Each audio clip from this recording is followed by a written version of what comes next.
Network Entertainment.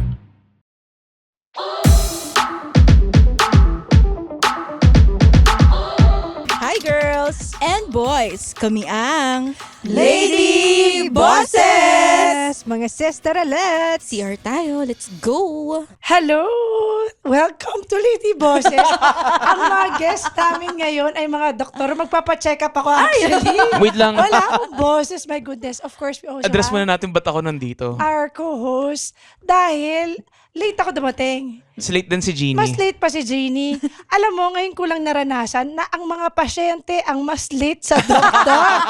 Usually, kami ang naghihintay sa inyo. Oo nga, no, nababash online yung mga doktor pag late. Oo, So for a recurrent change. episode. For a change. Alam mo, sakto. Hindi kami gumaganti. Sakto, parehas tayong may sakit ngayon. Ay, oo nga, Ikaw, my boses, goodness. ako.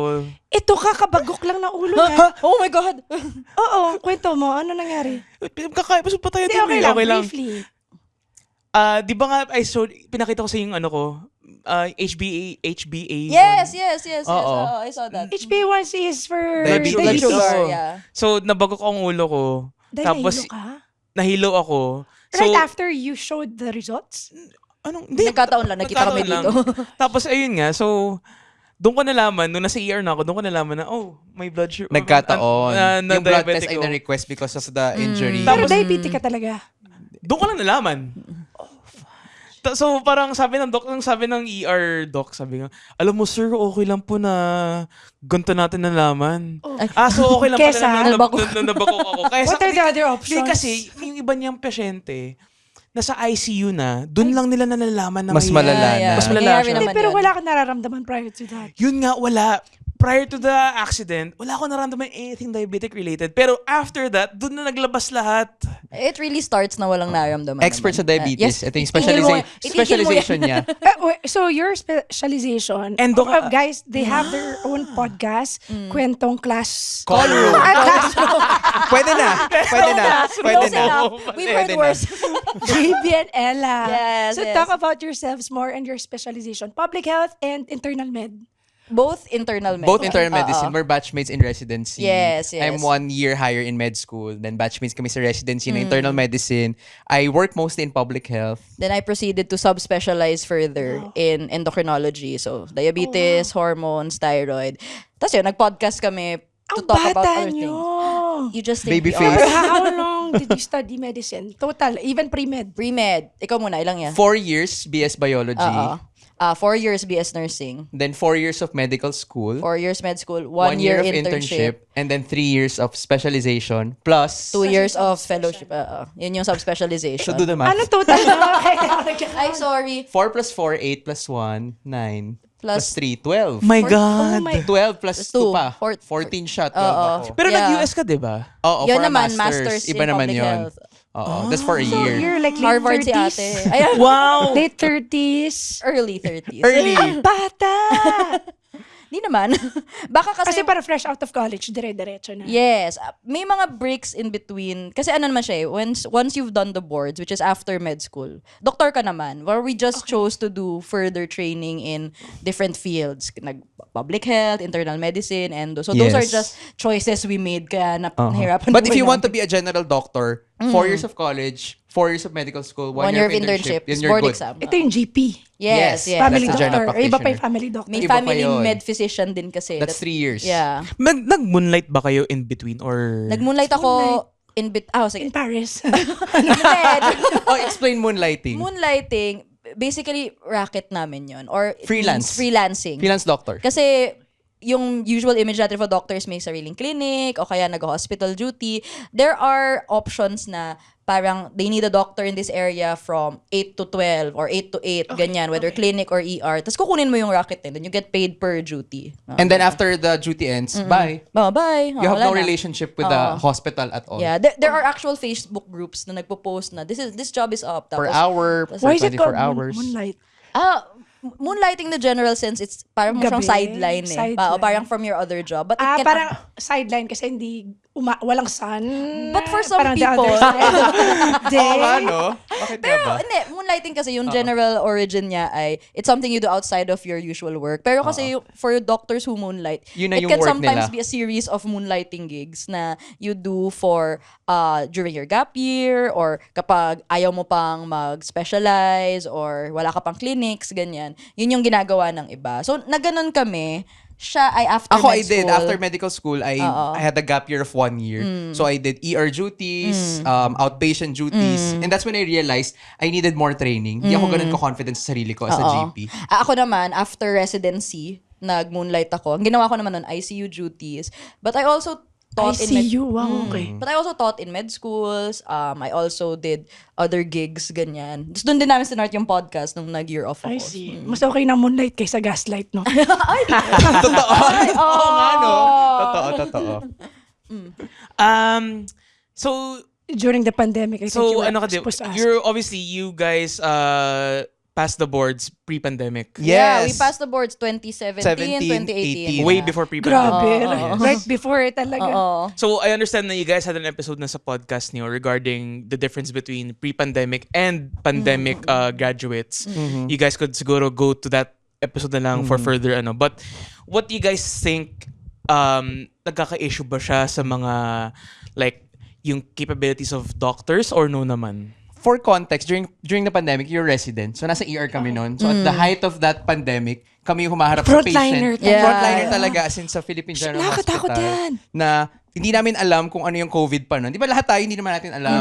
Lahat, walang tao yung ER namin kasi it was reserved for the most severe And reserved for cases. COVID. Kasi Reserved for naging COVID. COVID referral center. Anyone with a difficulty breathing, doon dinadala. And then we were just wearing PPE without the vaccine pa at that So, time. hindi pa kayo wala pang Wala vaccine. Wala So that pa was at March all. 2020, second year kami noon. Oo. All of our lives changed kasi dapat yung rotation namin, ito yung training namin, pero lahat kailangan mag-give way kasi COVID Parang lahat. 50% na natutunan ko noon ay About residence. about COVID. Oo.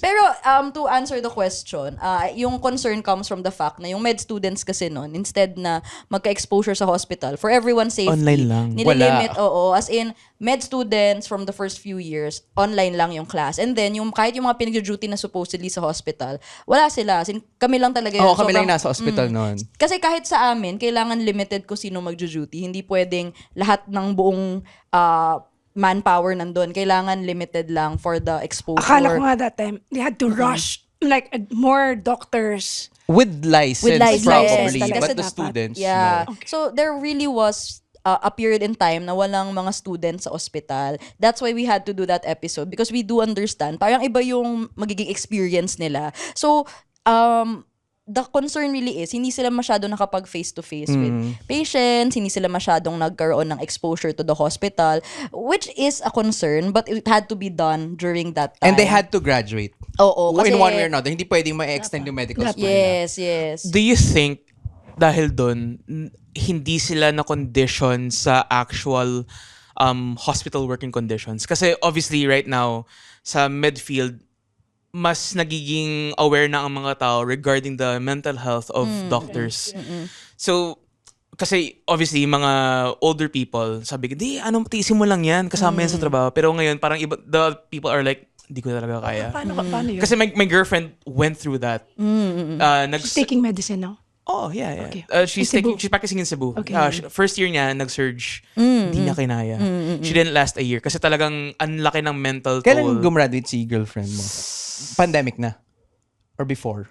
No, post 1 year after the pandemic. Ang mahirap kasi, iba kasi yung struggles nun eh. Kasi I think a lot of us, we go into medicine expecting na may exposure ka talaga. Pero pag biglang makakapasa ka ng boards, pero hindi ka talaga nagka-exposure with patients and with hospital duties, yung load kasi nun mas overwhelming. At sa totoo lang, mas naawa ko kapag ganun. Kasi parang feeling ko dahil kami nakapag-duties kami as students. Tapos pa may guidance. Oo, may supervision pa May kami. supervise. Kung magkamali man kami, pwedeng may mag-correct sa amin and it's not our license on the line. Sila kasi parang they have to jump in to work na hindi naman nila nagawa when they were students. Kaya may difficulty talaga. Yes, I think definitely meron talaga. I mean, let's be honest, may difference in the clinical acumen or skills of those na na-expose pre-pandemic and then yung mga natamaan, sakto na fourth year sila, third year sila, pandemic, meron talaga. They had to catch up. Nabibigla. Yeah, not to say na di sila, kasi a lot of these people pass the boards naman. Parang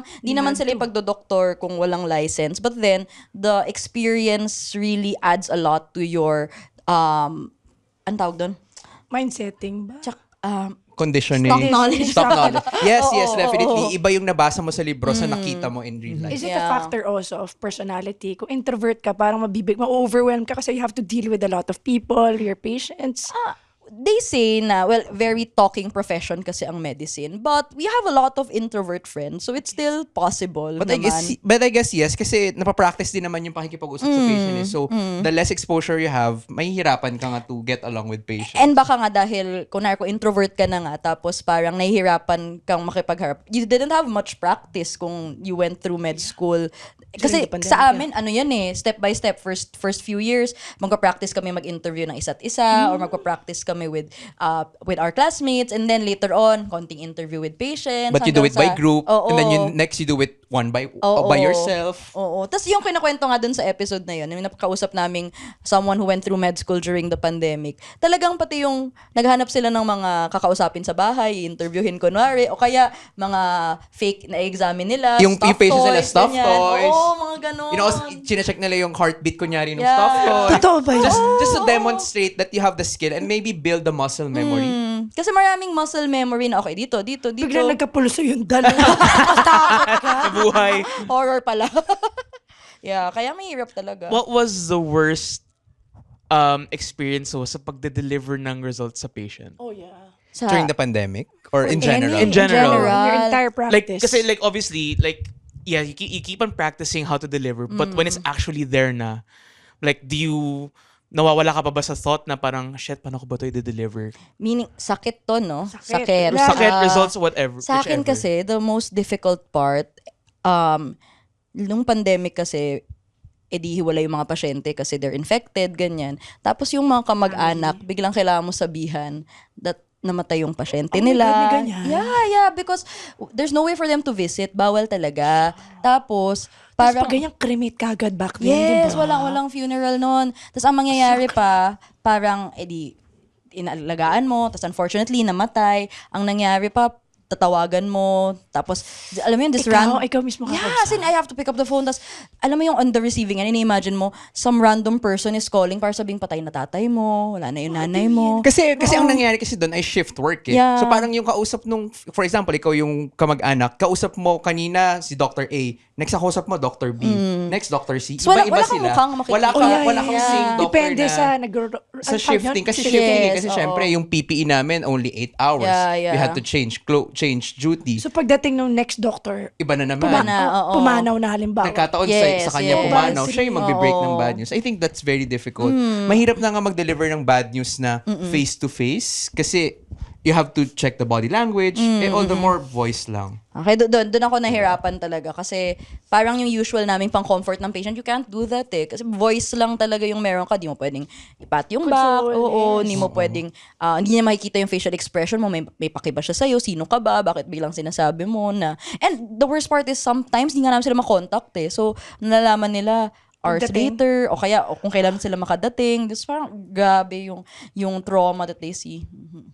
Ayun. Ba't nga pala, no, ang tawag practicing?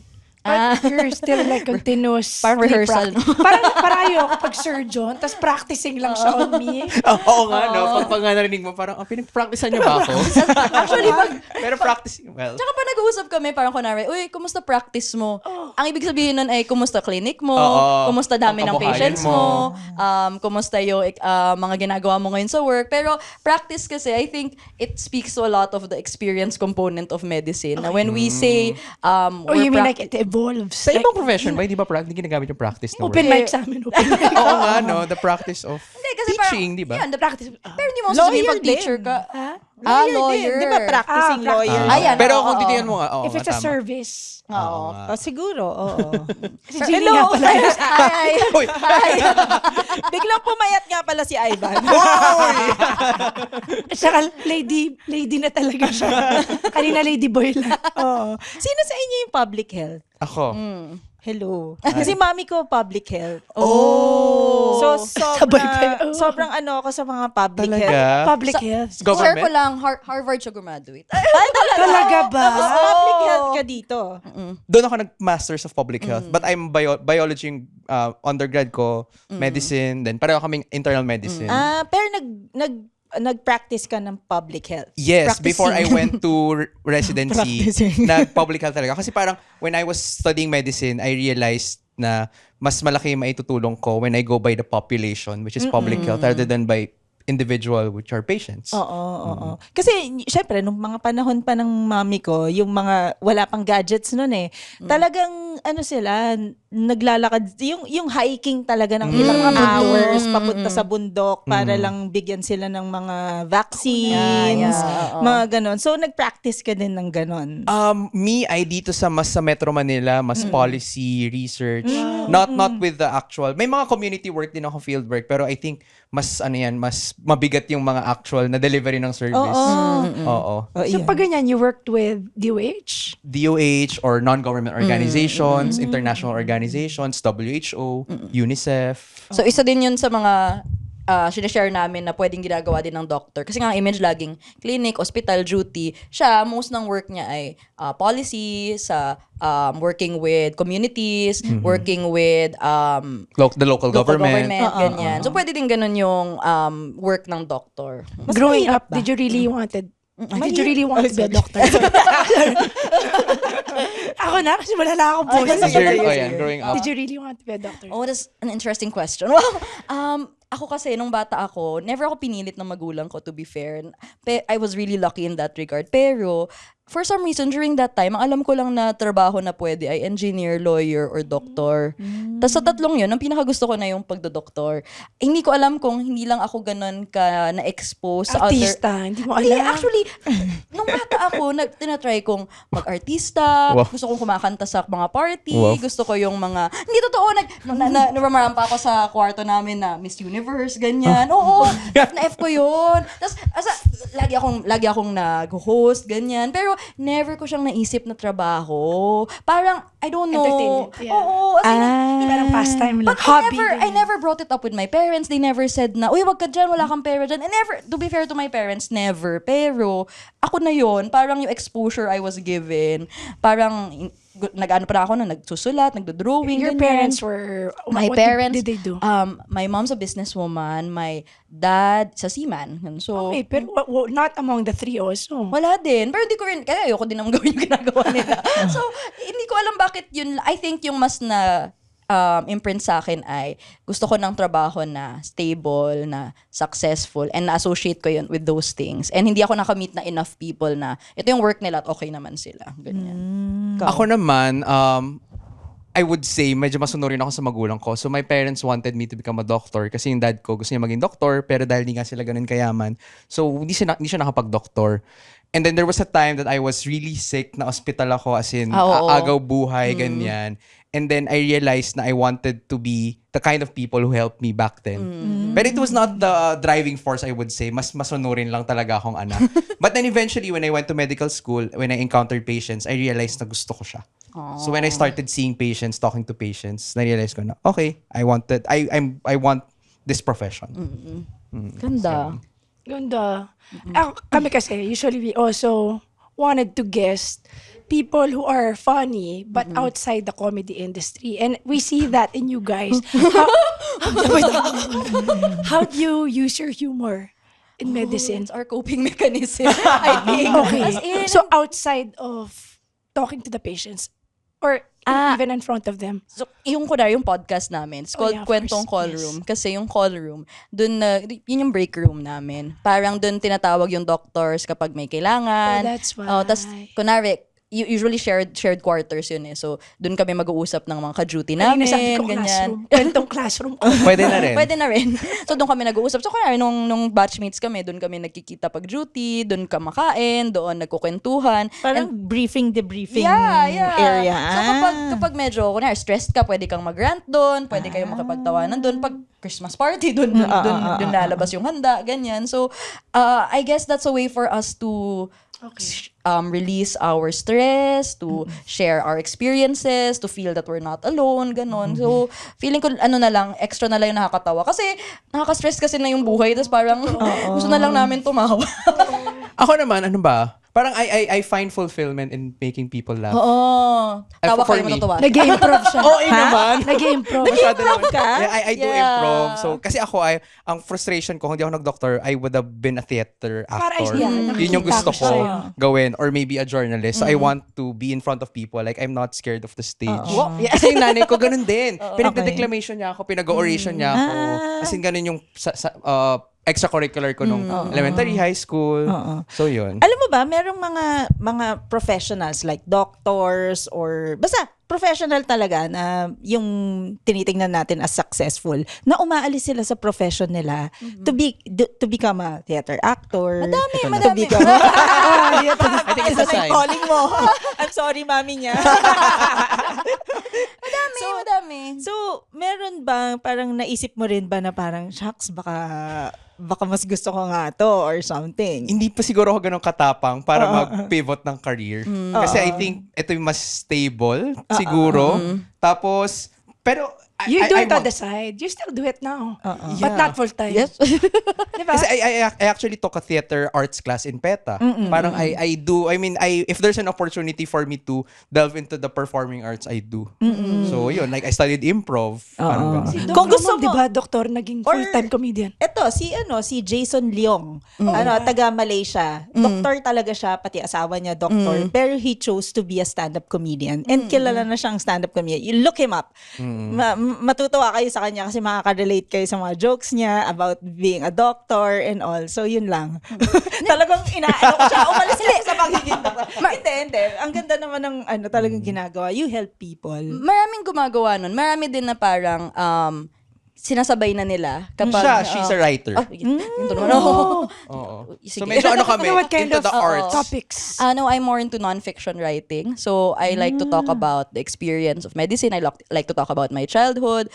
I like to blog. I like to talk about my friends, my family, ganyan. So, isa yun sa mga akala ko sideline lang and hobby. But now, kapag tinatanong ako what I do, aside sa doctor, sasama ko talaga yung writer. Parang mas Pero inuun ko rare na yung siya. combination na ganyan, na very technical in terms of medicine, and then you have a creative side. Parang right and left brain sila ang galing. I think kailangan namin. Actually, ang dami ng doctor writers na nag-emerge. Marami na silang libro. And I think there's this... But not related to medicine. Merong related, merong hindi. I know doctors who are romance writers. Yeah, I know doctors who write speculative fiction. May mga small groups na. And I'm glad we're in this era na mas recognize siya. Kasi we think of doctors na very scientific, very stern. very rigid, ganyan. Rigid. But what we want to show nga is doctors are just people. Humanize. Yeah. Doctors. Biglang na How was it also, like, for example, with your family? Kahit anong sakit ba, asing sa inyo kinukonsulta? Oh my God. Who wants to go first? Ako na muna kasi mas juicy yung sa'yo. Ano, sige. Okay. Sa akin, in general, nung una ako naging doktor, pag umuwi ako sa Cavite sa amin, parang nagiging medical mission ang aking pag-uwi. Kasi yung nanay ko, parang sinasabi niya, papacheck up yung si ganyan. May dala ka ba pang BP?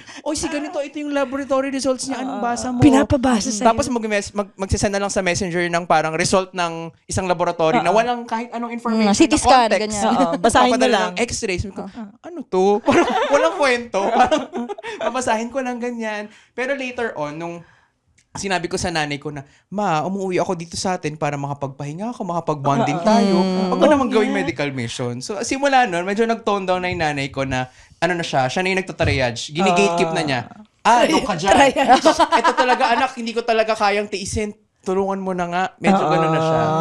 Ganun yung sa akin. May boundaries yung nanay. Pero within the family, pinakamahirap na pasyente ang magulang. Bakit? Kahit anong sabihin ko, bawal yung ganyan, or parang, wag mo na i-take yan kasi wala naman yung pag-aaral. Hala, ano pa rin sila? Magulang pa Inom din pa rin sila. ng ganyan. Take pa rin ng Makulit. ganyan. Medyo hindi sila nakikinig. Shout out po sa magulang. Kailangan siya yung magsabi. Oo. And vice versa. Kailangan ako yung magsabi sa magulang niya. Na third para bang- person. Na para bang di kami Kasi doktor pareho. they don't see you as authority kasi anak kita eh. Oo. Anak lang sa'yo kita eh. eh. Okay ka Pwede. naman. Oo, Di ba? Oh, Sa'yo. wala akong utang na loob. Ganyan. Ako, oh my God, I come from a very big family kasi. So, ganun How din. many siblings do you have? No, kami. Dalawa lang kami. But kami yung type ng family na Extended. everyone is part of the family. Super big extended family. So, pag umuwi, ganun din. Parang may med-mission. Tapos, ako kasi, Where's your province? Bohol, yung isa. Okay, Sikihor so- din. Sobrang uwi yun. Yeah. Si Kihor? Wala bang multo doon? Yun. Oh, Yung medicine, Hindi, kulang, muna tayo kulang. sa ano mo. Marunong siya mangulam. parang pag uwi ako, ayun, ang daming lalapit, ang daming papatingin. Mid-mission din talaga na on one hand, yun nga, nakakainis din kasi parang sa'yo na lang lahat. Pero on the other hand, kayo nga ba sila lalapit?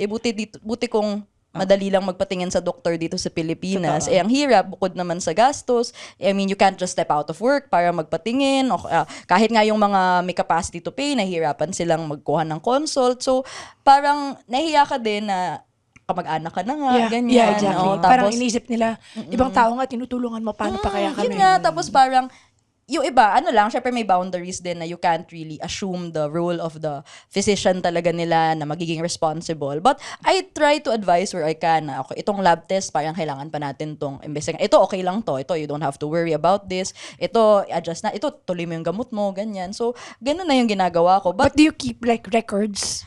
Medical records for pag naging each family official member? pasyente ko sila, hindi naman, oo. Pero, Pag nagbayad na sila. Official na sila. hindi naman, parang yung parents ko, hindi naman na hindi ako naningal sa parents ko. Subukan mo lang. Baka palayasin ka sa bahay. Baka ikaw ang patingin sa ibang doktor. Tsaka ano siya, nakaka-pressure din siya. Kasi kunwari, may mangyari sa family member mo. Tapos malaman nilang, doktor anak nito or doktor apo nito Anong ginawa? Tapos parang, hala, doktor ka na nga. Anong ginawa? Bakit nga ba you were living with them?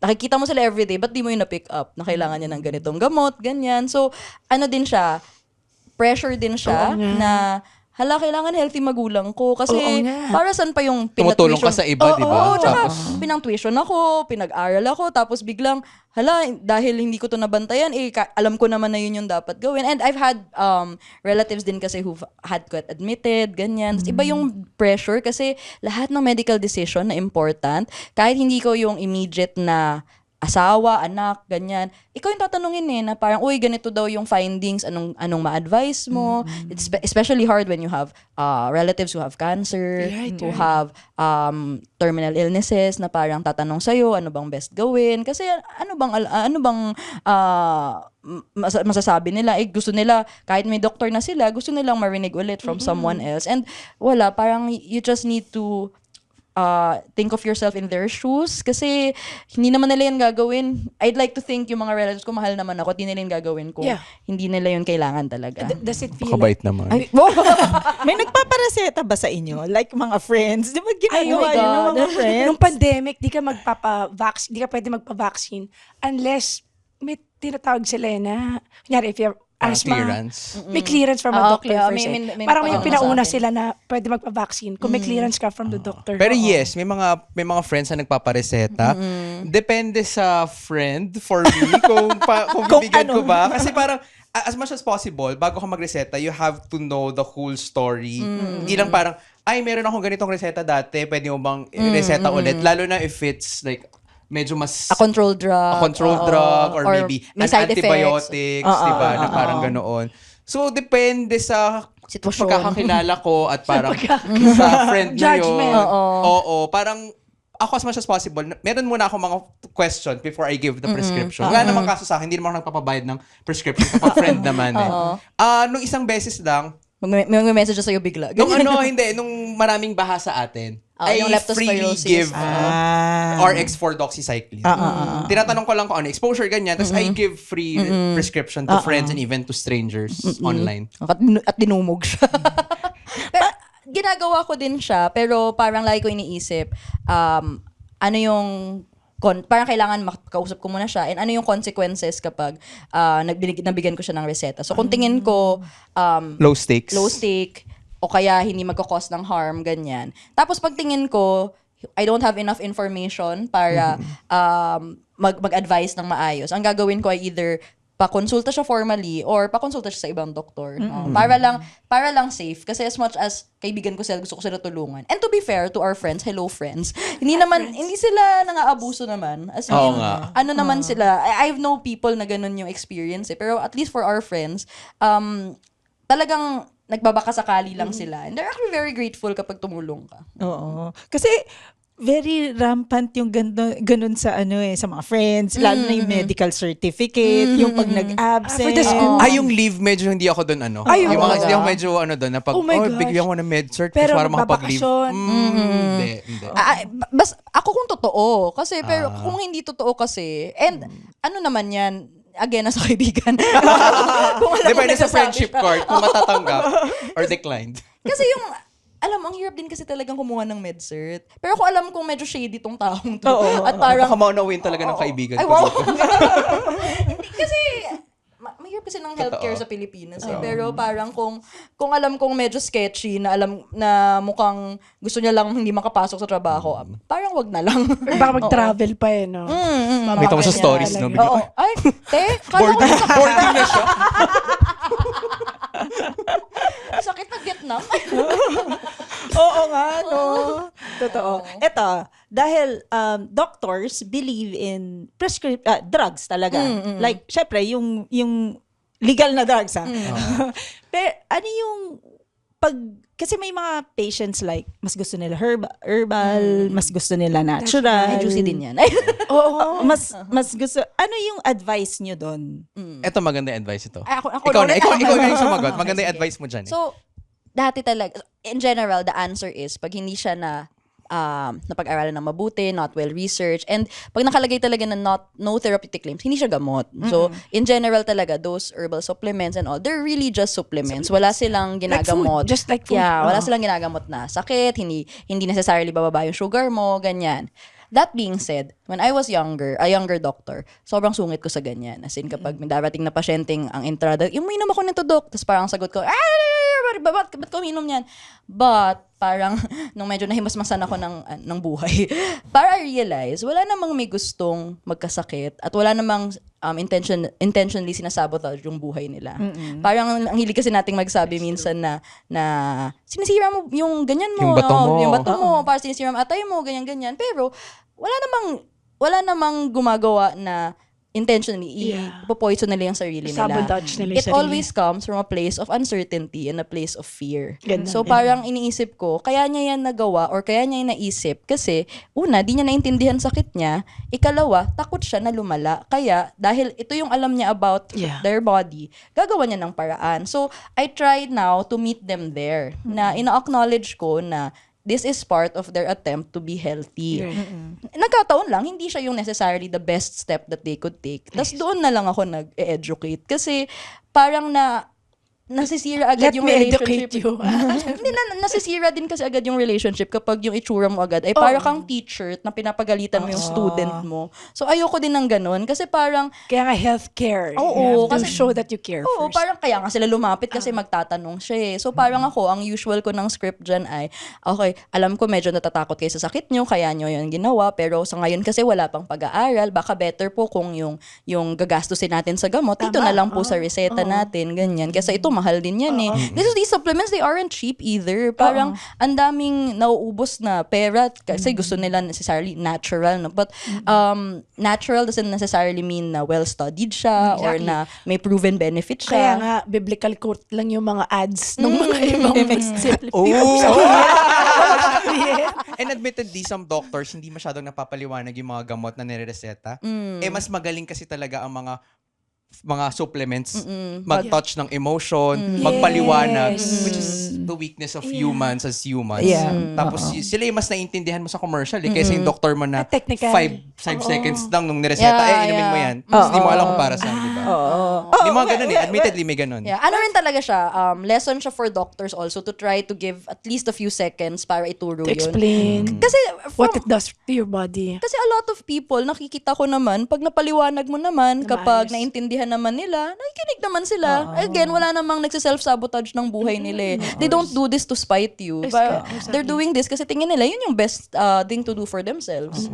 Pero when it comes to kids, kasi kami may kids. May kids din kayo? Wala. Oo. Yung Early kids, 30s pa lang sila. oh, bakit? Bakit? Yung mga teenager nga, may kids. Anyway, but when it comes to kids, kapag nagkakasakit sila, is it necessary to, kunwari, sipon, is it necessary to give right away yung pang sipon, pang ubo, or you just let them, parang, magtubig ka Expel, muna, or do parang, natural route. itry muna ng katawan mo, labanan yung sakit, or is it, ako hindi ko alam which is, mas okay. Taga nakatingin ka sa akin. Hindi ba ito kami sagot kayo? Depende kasi. Disclaimer, di kami pediatricians pareho. Pero from what we know, a lot of illnesses ng bata, usually, and kahit matanda actually, a lot of them are usually viral. Which means it will, it's self-limiting. It can resolve on its own. Okay. Given you have a healthy, normal immune system, yeah. your body can fight it Oo. off. Tapos pwede But, pwede siyang gumaling mag-isa. Pero there are some cases that you do need to seek consult for specific antibiotics. Yung usual na alam nating over-the-counter medications, hindi yun lahat antibiotic. So, kunwari, mga cough suppressant or mga paracetamol, ganyan. Usually, they're symptomatic treatment. Ibig sabihin, they're more for us to experience relief of the symptoms. Kunwari, para hindi na nalalagnat, hindi na masyadong ubuhin, hindi na masyadong disturbing yung congestion ng ilong nyo. So, those are not necessarily treating the virus or the bacteria. Ang tinetreat niya yung symptom mismo para hindi ka masyadong yung discomfort Hindi sa na- bawasan. yes, If you need yes. to function. So sa mga bata, parang walang hard and fast rule. Yeah. But I think if ako hindi ko alam parang I wouldn't blame parents kung dadali nila sa ER kasi lalo na kung anak mo. And we have doctor friends who are parents na hindi pediatrician. Na kahit doctor sila, pag may nangyari sa anak nila, hindi nila alam yung gagawin nila. Dadali na nila sa ospital yung anak nila. Or tatanong nila yung friend nila na pedia, ganyan. Kasi siya, nakakatakot naman talaga. Kung anak mo yun Seizure, halimbawa. Ay, oo, pag seizure definitely. medicine. Pag hindi tinitiis yan. Pag mga sipon talaga, madalas siya mangyari sa kids, kaya a lot of people are worried. Pero they usually get well on their own. Pero kapag parang matagal na or you're Matagal-tagal worried na, or mag-worsen pa siya lalo, Oo. maybe it's time. Parang wala namang mali dadalhin sa ER. Eh di kung okay pala siya, eh di well and good. Kasi ako i-share ko lang Kasi growing up, yung mami ko kahit doktor, tubig mo lang yan. Yung parang ang alam ko lang gamot tubig. Yung ano ba yun? And pahinga. Actually, ang dami nagagawa ng pahinga. And tubig and lots of water. Tapos ganun din ginagawa ko sa kids ko. So parang hindi ko alam kung tama ba yung ginagawa ko pero yun nga pag sinabi ninyo na medyo pag kunwari nag 3 days na tapos lumalala Maas na yung yun lagnat. talagang kailangan ko ng pero for the first few days tubig lang talaga siya. Lalo ni mga bata, mas resilient ang Yeah, mga bata kaysa adults in general. Bakit kaya? Talaga. Hindi. Lalo na napapansin natin kasi parang sa internal medicine, adults yung patient, medyo common yung namamatay pag worse. Kung nagsabi niya. I mean sa ward Hindi, mo. more of, pag mas matanda na, you expect na mas may wear and tear na yung katawan. So parang immune system niya mababa na rin. Humihina. younger patients tend to have stronger, parang mas magbabounce back sila Right, from right. something. Unlike sa pediatric ward, kapag merong namamatay, it's parang, bakit namatay yung bata? Kasi usually hindi dapat sila namamatay. In general. I mean, not that adults should die. But Ayun. Thank you so much, JB and Ella. Oo nga, and sorry late kami. Sinabi ko nga kanina. Nag-enjoy kami. Maraming salamat. Mula sa kaboses niyong walang boses. Hindi. Mula sa kaboses niyang super late at kailangan gamutin ang pagka-late. Jeannie Lakay. Kami ang Lady Bosses! The opinions of podcast creators, hosts, and guests are not necessarily reflective of the official stance of the Pod Network Entertainment, its hosts, or other network programs. The content created by the people behind the podcast is personal and not meant to harm any religion, ethnicity, group, organization, company, or individual.